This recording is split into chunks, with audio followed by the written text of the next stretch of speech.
네, 오늘은 제81주년 광복절을 기념하는 주일입니다. 어제가 바로 광복절이었는데요. 이 광복, 빼앗겼던 주권과 빛을 되찾은 감격스러운 날입니다. 일제강점기 36년 동안 우리의 선조들이 겪어야 했던 가장 뼈아픈 고통은 단순히 땅이나 곡식을 빼앗긴 것이 아니었어요. 1940년대에 접어들면서 일제는 우리 민족의 숨통을 끊어놓기 위해서 가장 악랄한 정책을 펼쳤는데요. 바로 우리의 말과 글을 쓰지 못하게 만들고 조상 대대로 물려받은 이름조차 일본식으로 바꾸는 창씨 계명이었습니다.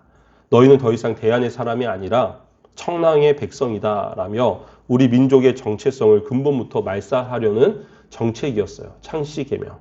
이 암흑기 속에 영화로도 나오는 말모이라는 작전이 있었습니다.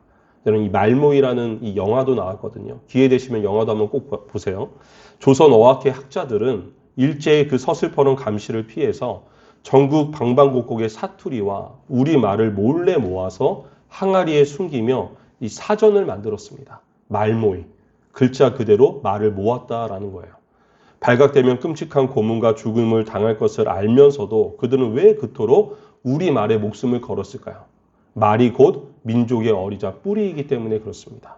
언어를 잃어버리면, 이름을 잃어버리면 겉모습은 조선인이라 할지라도 속은 완전히 일본인으로 동화되어 버리기 때문에 이 대한민국 국민이라는 정체성을 잃어버리지 않기 위해서 이 말을 지킨 거예요.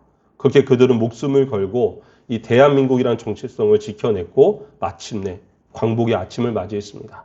여러분, 이 역사적인 사실은 단지 과거의 사건이 아니라 오늘을 살아가는 우리의 영적 현실에도 적용할 수 있어요.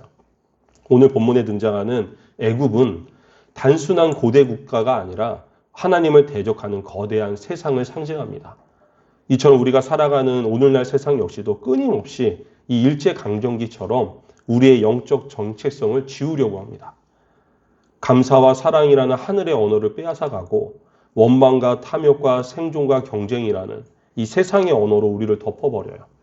사탄은 너의 가치는 하나님의 자녀됨에 있는 것이 아니라 네가 가진 아파트 평수, 연봉, 직급이다.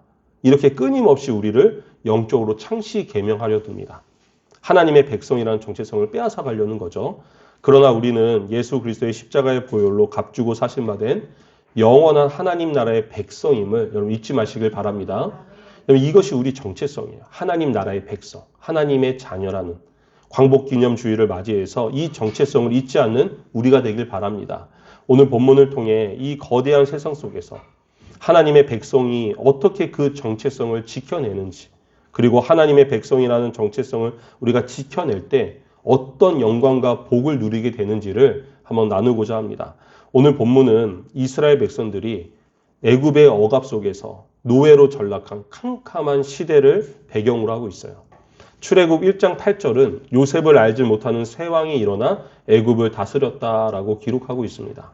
여러분, 당시에 신이라고 불렸던 최고의 권력자 바로는요, 이 이스라엘의 백성들의 이 번성을 막기 위해서 히브리 산파들에게 끔찍한 명령을 내려요.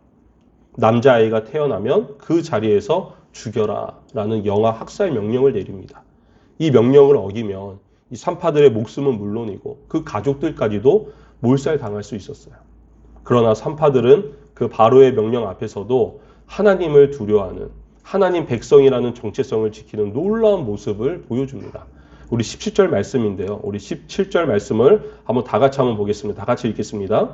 그러나 산파들이 하나님을 두려워하여 애굽 왕의 명령을 어기고 남자 아기들을 살린지라. 아멘. 산파들이 바로의 명령을 거역할 수도 있었던 단 하나의 이유.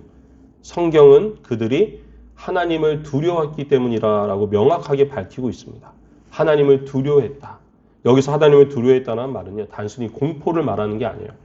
하나님의 압도적인 주권과 영광 앞에서 엎드리는 이 경외함을 뜻하는 말입니다. 이게 놀라운 모습이에요. 여러분, 생각을 한번 해보세요. 눈앞에는 자신의 생명을 언제든지 빼앗아 갈 수 있는 절대 권력자인 바로 왕이 시퍼런 칼을 들고 서 있는 거예요. 반면 하나님은 눈에 보이지 않아요. 그런데 산파들은 눈에 보이는 바로 왕보다도 눈에 보이지 않는 하나님을 더 크고 두려운 분으로 인식했다 이 말입니다. 이것이 바로 정체성이에요. 하나님 나라의 백성의 정체성은 바로 이 모습이에요.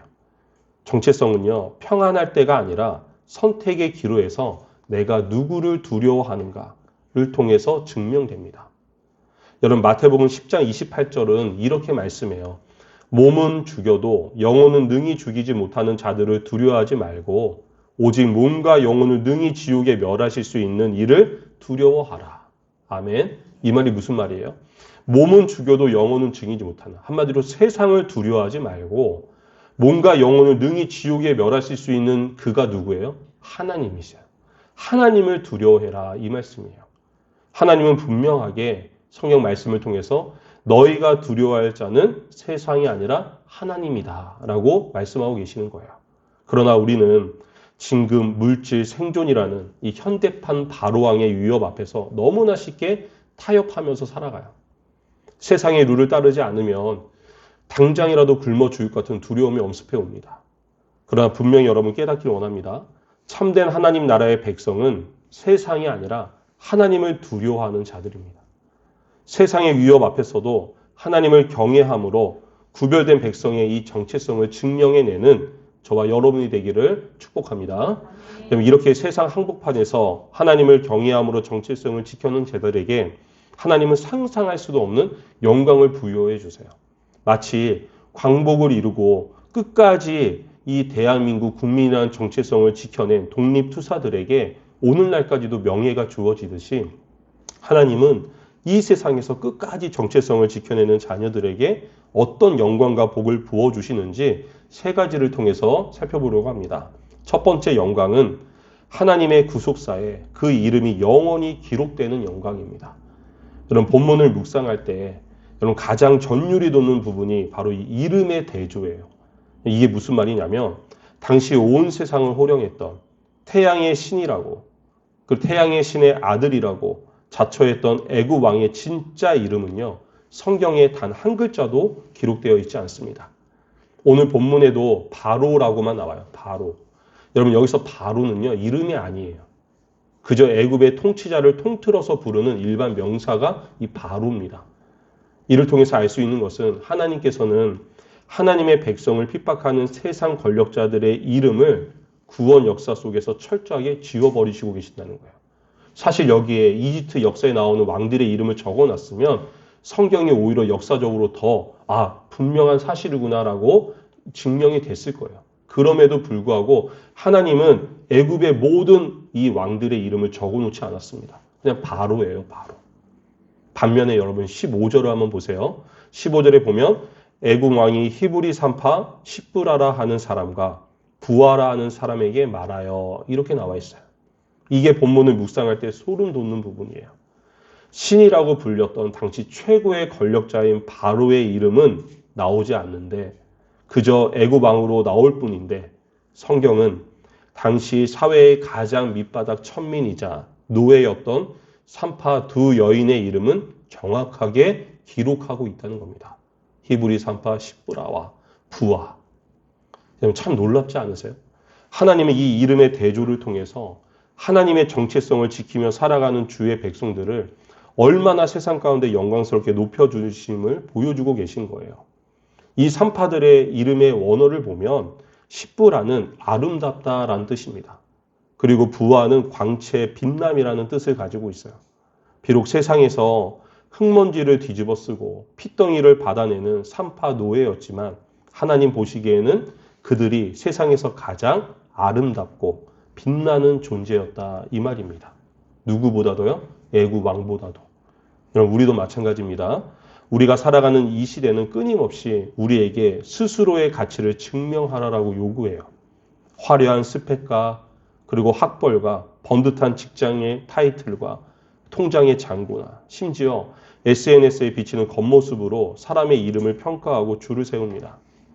세상이 요구하는 그 기준에 미치지 못할 때 우리는 종종 투명 인간처럼 철저하게 무명한 자가 되는 것 같고 때로는 인생의 실패자가 되는 것 같은 깊은 초라함을 느낄 때가 있어요.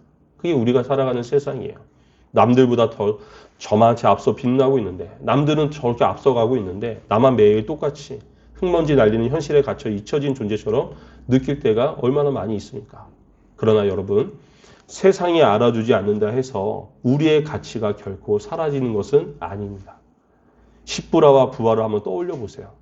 그들이 애굽의 변두리에서 흙먼지를 뒤집어 쓰고 핏덩이를 받는 고된 수고를 감당할 때 세상 그 누구도 이 초라한 두 사람을 여러분 주목하지 않아요.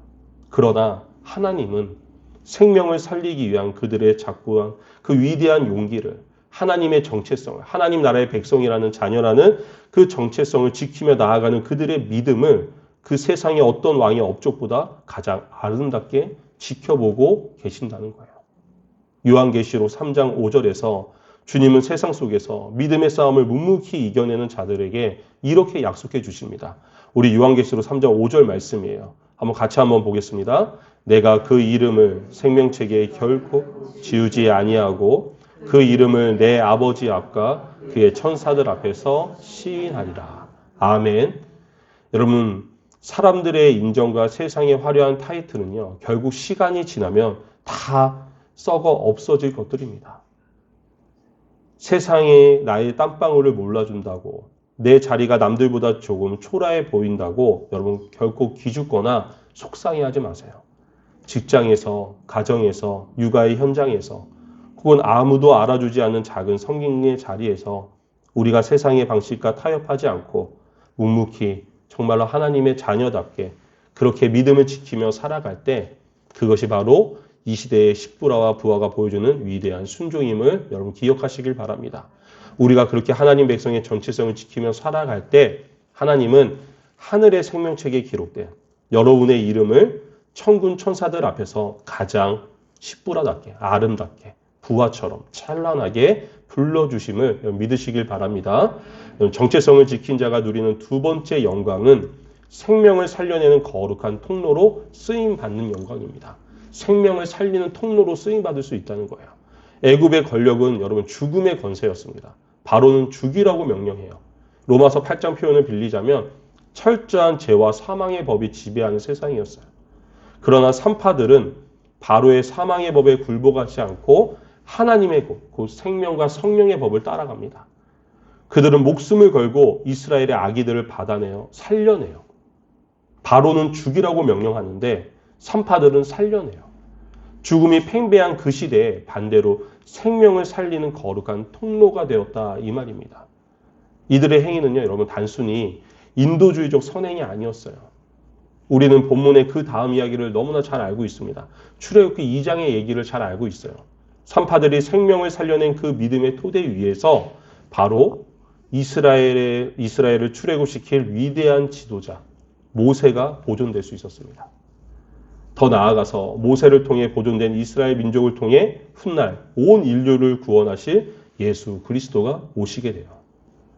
두 무명의 산파가 하나님을 경외하여 심은 그 순종의 씨앗이 사망의 권세를 깨뜨리고 구속사의 맥을 이어가는 위대한 영적 도구로 쓰임받았음을 믿으시길 바랍니다. 오늘날 이 세상 역시도 이기주의와 탐욕으로 가득한 사망의 문화 가운데 우리는 살아가고 있어요. 다른 사람은 짓밟고 빼앗아야지만 내가 사는 세상입니다. 우리가 사는 세상은 그렇게 무서운 세상이에요. 죽음이 팽배한 세상이에요. 남을 눌러야지만 그럼 내가 설 수 있는 세상이에요. 이 거친 세상 속에서 우리 교회가 그 여러분들이 존재해야 될 이유가 무엇이겠습니까? 우리는 영적 산파로 부름받았어요. 하나님의 백성이라는 정체성을 가지고 살아갈 때 우리는 영적 산파로서의 생명을 살리는 통로가 된다 이 말입니다. 우리가 하나님의 자녀로서 십자가의 사랑을 실천하면서 그 십자가의 사랑과 그 희생을 우리가 삶 가운데 보여줄 때 그때 그곳에서 죽어가는 영혼이 살아나는 역사가 일어난다는 거예요. 그게 하나님의 복이고 영광이에요. 우리가 품은 그 한 영혼이 훗날 제2의 모세가 되어서 하나님의 구원의 역사를 어떻게 뒤바꿀지 아무도 모르는 거잖아요.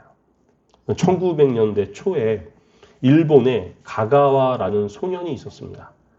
그는 기생의 아들로 태어나서 가문의 수치로 여겨지면서 온갖 멸시와 학대를 받으며 살아갔어요. 근데 덮친격으로 10대 때 중증 폐결핵에 걸려서 피를 토하게 되자 가족들은 전염될까봐 그를 내다 버렸습니다. 좀 비참하죠? 네. 폐결핵에 걸렸는데 그 가족들이 전염될까봐 그냥 아들을 버려버린 거예요.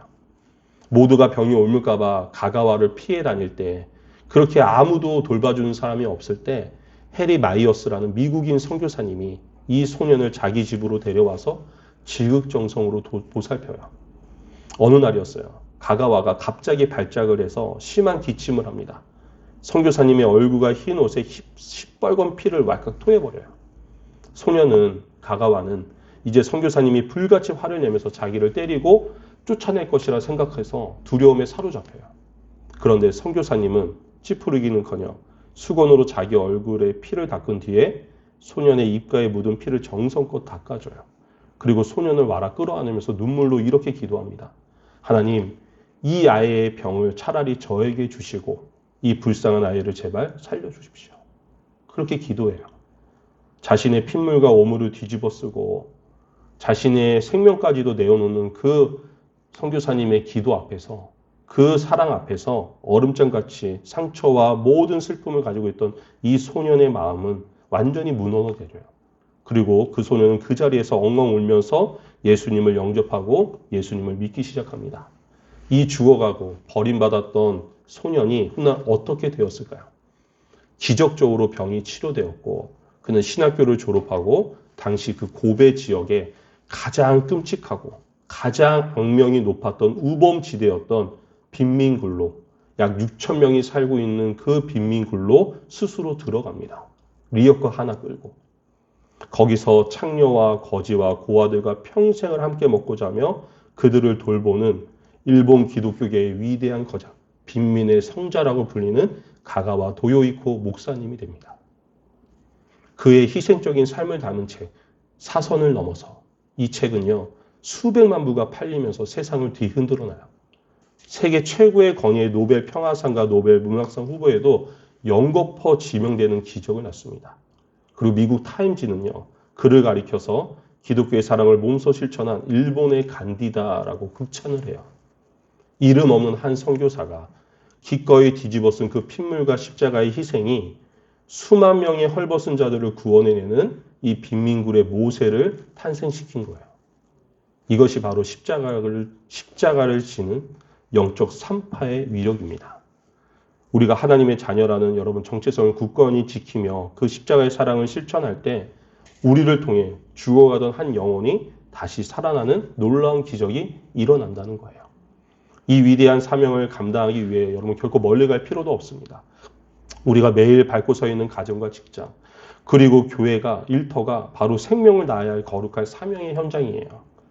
사망의 문화가 지배하는 이 세상에서 남을 짓밟고 일어서라는 말하지만 생명의 법을 따르는 우리는 달라야 될 줄 믿습니다.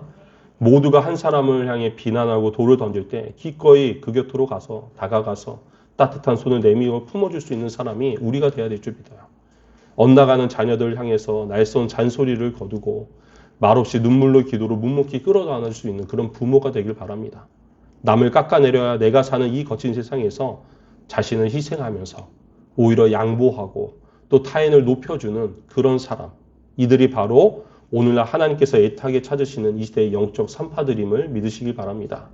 우리는 각자의 삶의 자리에서 묵묵히 나만의 십자가를 지고 사랑으로 한 영혼을 낳을 때 하나님은 그 눈물과 희생을 거름 삼아서 제2의 가가와 도요이코를 제3의 모세를 이 땅에 잉태시켜 주실 거예요. 사망의 권세를 깨뜨리고 생명을 살려내는 거룩한 통로로 쓰임받는 것. 이것이야말로 이 땅의 교회가 그리고 저와 여러분이 누릴 수 있는 가장 위대한 복이며 영광임을 굳게 믿으시길 바랍니다. 그럼 마지막으로 하나님을 경외함으로 정체성을 지킨 자들에게 주시는 궁극적인 복이 있습니다. 바로 집안이 흥왕하게 되는 영광을 누리게 됨을 믿으시기 바랍니다. 집안이 흥왕하게 돼요. 21절 말씀입니다. 우리 21절 말씀을 다 함께 보겠습니다. 그 산파들은 하나님을 경외하였으므로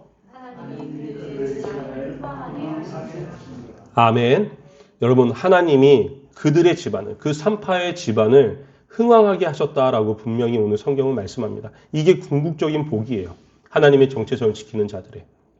오늘 성경에는 집안을 흥왕하게 하셨다라고 번역되어 있지만 마치 이렇게 병역되어 있으니까 단순히 돈이 많아서 재물이 많아져서 세상적으로 성공한 것처럼 보일 수가 있습니다. 그래서 지금까지 멍하니 듣고 계시다가 집안이 흥황했다고? 그래서 눈이 커지는 성도님들도 계세요. 우리에게서는 집안이 잘 된다고 이렇게 눈이 커지는 분들도 계세요. 그러나 히브리 원문을 보면요. 그 깊이가 완전히 다릅니다. 원어는 아사바팀이에요. 아사바팀. 여러분 직역하면요. 하나님이 그들을 위하여 집을 세워주셨다라는 뜻입니다. 하나님이 그들을 위하여 집을 세워주셨다. 구약 성경에 하나님이 누군가를 위해서 집을 세워주신다라는 표현은요. 아주 특별한 표현이에요. 아주 특별한 언약적 용어로만 사용된 겁니다. 하나님이 누군가와 약속을 맺으실 때, 언약을 맺으실 때만 사용되는 특별한 거예요. 하나님이 누군가를 위해서 집을 세우신다는 표현은. 예를 들어서 사무엘하 7장에 하나님이 이 다윗과 영원한 언약을 맺어주세요. 다윗과 영원한 언약을 맺어주시는데 그때 여호와가 너를 위하여 집을 짓고 라고 말씀하세요. 여호와가 너를 위해서 집을 짓고. 오늘 본문의 그 내용이에요. 다윗의 집안을 하나님의 언약 백성으로서 세워주신다라는 뜻입니다. 실제로 여러분 남유다의 역사가 증명합니다.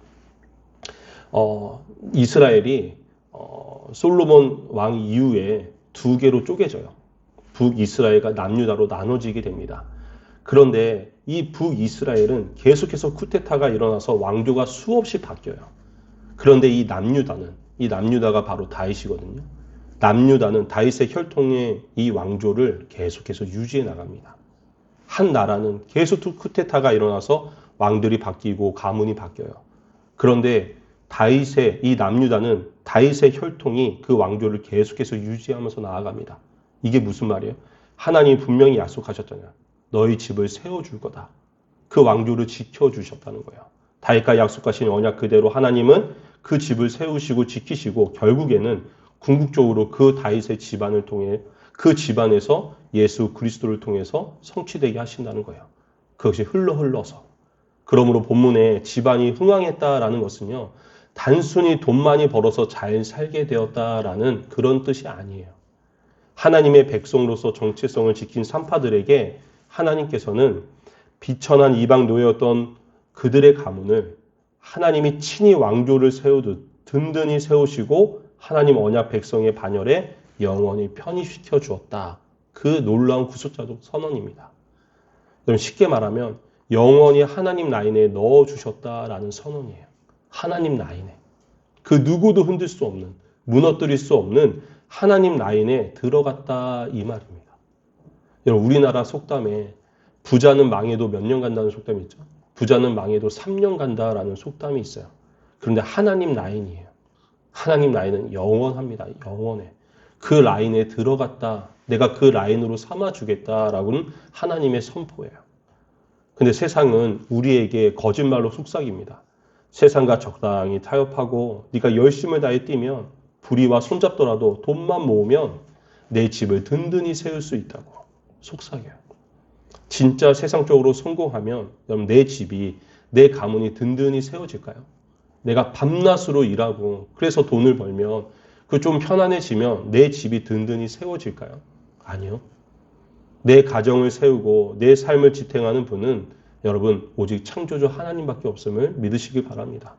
우리가 히브리 산파들처럼 눈앞에 보이는 여러분 그 모든 세상의 것들을 내려놓고 하나님을 경외하는 정체성을 지켜낼 때 하나님이 우리의 집안을 흥황하게 하실 것입니다. 언약의 신실하신 하나님께서 우리의 가정과 자녀와 일터와 그리고 이 교회를 결단코 무너지지 않는 당신의 집으로 친히 견고하게 세워주실 것임을 믿으시길 바랍니다.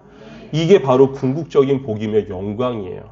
하나님이 세우시는 집, 하나님이 세워주시는 가문, 그런 믿음의 명문가가 우리 가정 그리고 우리 교회가 되기를 축복합니다. 말씀을 맺겠습니다. 오늘 설교의 제목처럼 우리는 거대한 세상 속에서 끊임없이 이 영적 창시 계명을 강요받으면서 살아가고 있어요. 세상의 가치관을 따르고 세상의 스펙과 성공만을 인생의 목표로 삼으라고 유혹과 위협이 늘 우리 곁에 있습니다. 그러나 일제강점기에 그 혹독한 억압 속에서도 끝까지 본래의 이름과 정체성을 지켜냈던 선조들처럼 절대 권력자 바로왕 앞에서도 세상이 아니라 하나님을 경외했던 이 두 산파처럼 우리 역시 하나님 나라의 백성이라는 거룩한 정체성을 끝까지 지켜나가기를 간절히 바랍니다. 세상의 방식대로 계명당하기를 단호히 거부하시고 하나님을 두려워함으로 그 정체성을 지켜낼 때 하나님 우리 삶에 상상할 수도 없는 영광과 복을 부어주심을 믿으시길 바랍니다. 그 복은요, 썩어질 세상의 이력서가 아니라 하늘의 생명책에 우리의 이름이 가장 아름답고 찬란하게 기록되는 영광을 주세요.